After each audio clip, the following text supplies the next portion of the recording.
And next up at UFC 329, McGregor taking on Holloway 2. We've got Tracy Cortez taking on Wang Cong. And if you're enjoying the content, hit that like and subscribe button. Give me Wang Cong in this matchup here as the more decorated, well-rounded, dynamic striker in this matchup. Obviously, Cortez, let's start off with her. She does like to use her wrestling and her grappling in a lot of her matchups. And obviously that fight when she fought Viviane Araujo is the exact game plan that I think she's going to implement here against Wang Cong. I think Cortez obviously has shown that she can be well-rounded. She does carry a little bit of power in the hands, but it's more timing on her shots that allows her to sting her opponents. She's looking to be mean in there once she gets you to the ground using that wrestling. She will soften you up with ground and pound. She will look to dominate you on the ground. But the problem here against Wang Cong, obviously a decorated kickboxer and Muay Thai practitioner, has a victory over Valentina Shevchenko in that dynamic. But the only thing here with Cong is that the narrative behind her career is, these decorated strikers, I said the same thing with Cesar Almeida, is they come in, can they defend the takedowns here in MMA? And Wang Cong has shown to me that she has worked heavily on her takedown defense to be able to keep fights on the feet where she has the more decorated skill set on the feet with the striking. And I think if you look at Cortez, even though she is probably the best wrestler that Wang Cong has faced up until this point in her career, I just think she's going to be a step slow. She's not going to be athletic enough. She's not going to have the entries enough to be able to get Wang Cong down.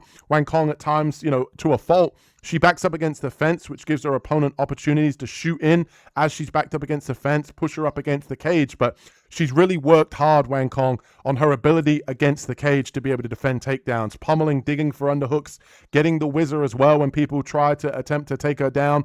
And I think that Wang Cong here is just going to defend the takedown, sprawl and brawl, keep it on the feet, and be more dynamic on the feet. I think she's going to chop at the low calf kick. She's going to pump out that jab. She's going to fight a very smart fight here against Tracy Cortez. I don't expect her to come in and stay in the clinch and reverse position and then ultimately stay there. I think she's going to get back to space. I think she's going to fight out in the open. My one criticism of Wang Cong has been up until this point, and she's believed the hype. We saw that against Fernandez where she got dropped and ultimately submitted, was the fact that she did kind of get a little bit careless in there. But Cortez doesn't carry that same power that Fernandez does. She's a very big, strong girl, Fernandez, who carries a ton of power. You can see that from her build, whereas Cortez is looking to kind of grind you out with the wrestling. I just don't see Wang Cong being able to kind of, have difficulty defending the takedowns. I think she's going to defend them. She's going to get to space. She's going to have more damage. She's going to have more volume in terms of the punches. And I think that she should be able to win this one by unanimous decision. That's going to be my prediction. Give me Wang Cong here by unanimous decision. Better striker, defend the takedowns. And I just don't think that Cortez is going to have an answer for Wang Cong on the feet. And I think she's going to struggle to get the fight to the ground. Let's see who Carlos has got in this matchup.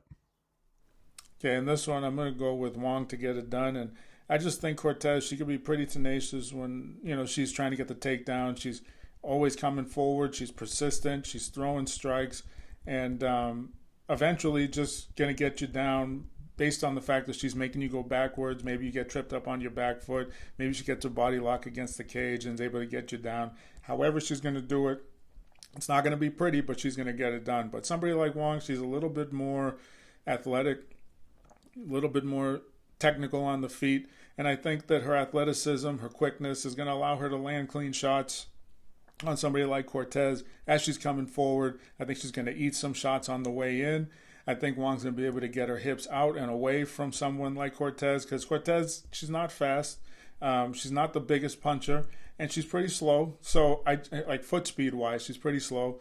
And I think she's just going to be a step behind Wang, even though if this fight gets to the ground, maybe she's going to have the upper hand. Maybe she's going to get the submission and it'll be over. But I think Wang is not going to let it get there. I think she's going to have pretty decent takedown defense. She's going to have decent power. She's going to be able to make Cortez hesitate coming in because she's going to make her eat something that's heavy. And I think the athleticism, the movement, and the precision striking of Wang is going to be a problem. And I don't feel that this is going to get to the ground at all. I just feel that this is going to be a fight where Tracy Cortez is chasing the takedown and Wang is going to be able to keep this on the feet. So Cong Wang to get it done.